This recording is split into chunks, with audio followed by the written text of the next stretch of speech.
but it's my right to also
when we are invited or we are we should now be safe in court.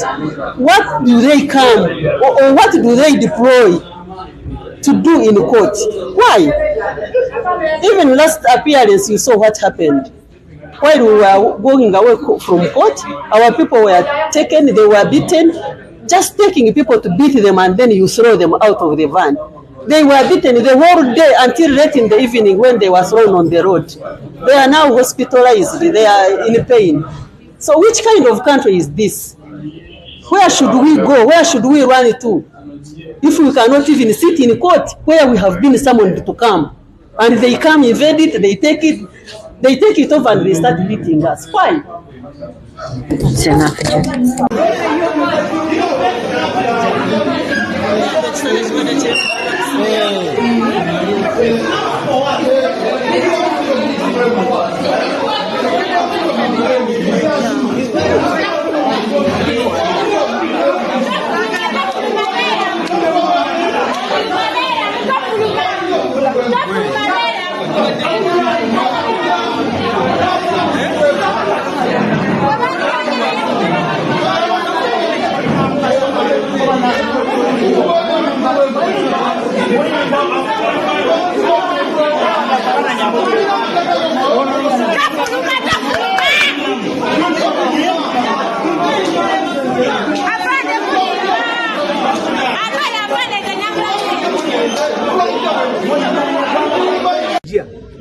Ono musanga wa abambadde civilian nga befudde nti bazze ku musango gwa Besigye olumu nga batusinga n'obungi bwe bamala ne baggulawo we basooka okutulira entebe zonna ne bazijjula ne batandika okulikodinga n'okukwata obusimu.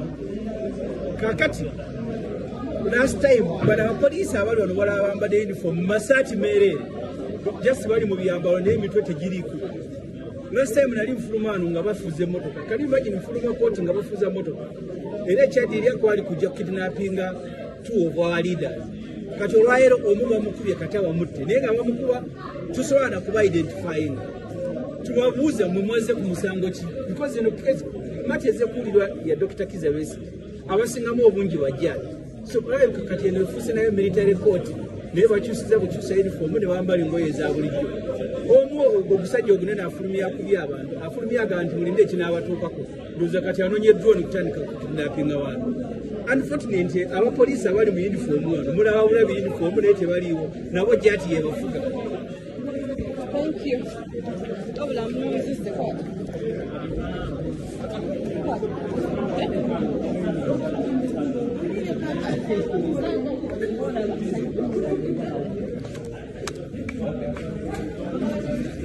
Thank you. Tetugenda